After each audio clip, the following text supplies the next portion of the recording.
APC polled 5,419, while the PDP had 9,631, while in Eket, APC had 5,087 votes and the PDP had 26,372. Now joining us to discuss some of these figures and other pertinent issues that have to deal with logistics, we have a logistics specialist joining us now. Ben Okolo, good afternoon. It's good to have you join us. It's a pleasure. I'm sure the very first thing that everybody else would want to ask you is, looking again at the presidential side by side with the governorship elections, with all the mistakes and the hiccups that were experienced at that time, and INEC promising that they had it handled, or they will have it handled in the governorship elections, do you see any improvements whatsoever?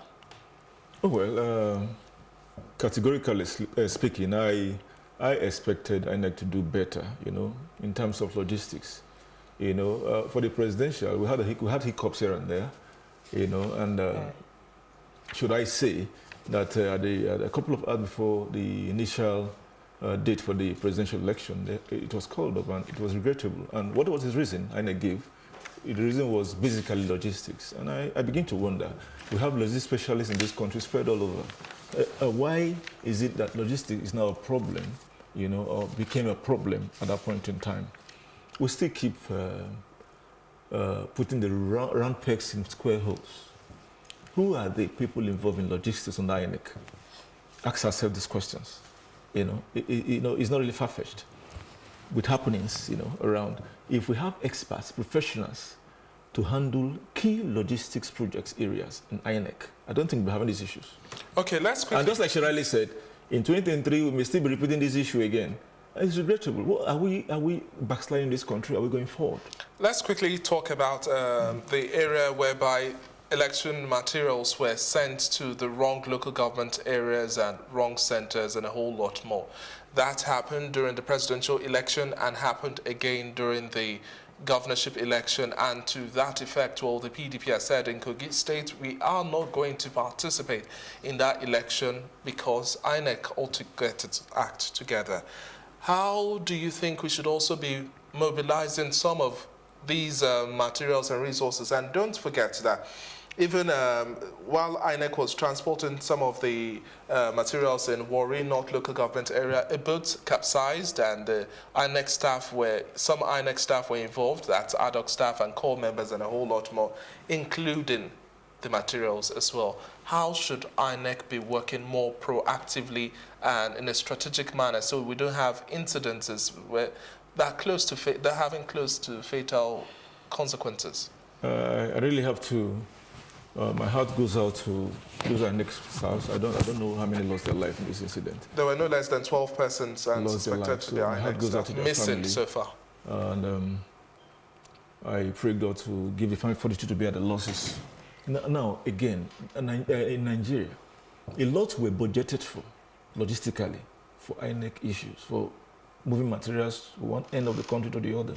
And it bugs me. I feel it's regrettable that why will a different material be moved from one local government to the other? Was it not tagged? It's funny. How can this be happening in this country at this 21st century? Logistically, when materials are assembled, it needs to be tagged. Materials for area A needs to be tagged area A. Then why will there be that mistake, a very grievous mistake? Could it also have been maybe last minute, preparations, maybe the person who was supposed to send the materials didn't get to INEC offices on time for them to be tagged properly. There could have been a mix-up in between, and then for the movement, the boats now, because let's take, for example, it was Bayelsa, or let's say it was Rivers. This was a Delta.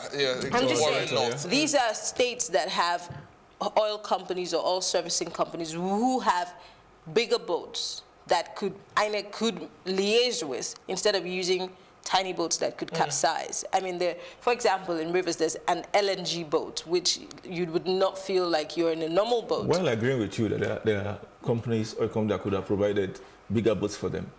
Where was the budget of INEC implemented? I asked this question. Time.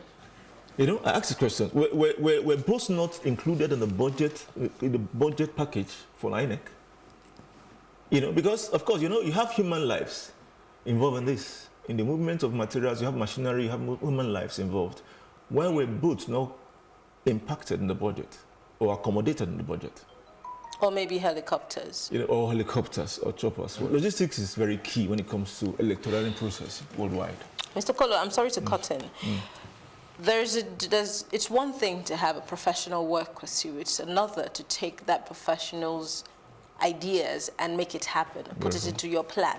I don't want to believe that INEC does not have professionals, logistics professionals working with it. But you know that in the establishment, we have this whole idea of this is how we've done it and it has worked. Yes, your idea is great, but this is the best way to do it. So could we also have a problem of not necessarily implementing every strategy that has been put before INEC by these so-called professionals? Yeah, I partially agree with you. But looking at the budget the government made for INEC, and of course, you know, you understand that most of this budget for INEC is encompassing logistics and supply of materials here and there in the country, you know. And if you don't have capable and qualified hands to handle these issues, concerning logistics is very sensitive, very, very sensitive. And I was taken aback when I saw in Lagos State, for instance, some parts of Lagos State, materials were being moved by private buses. It's funny, you know. And I look back and check the budget of the government for INEC for this purpose.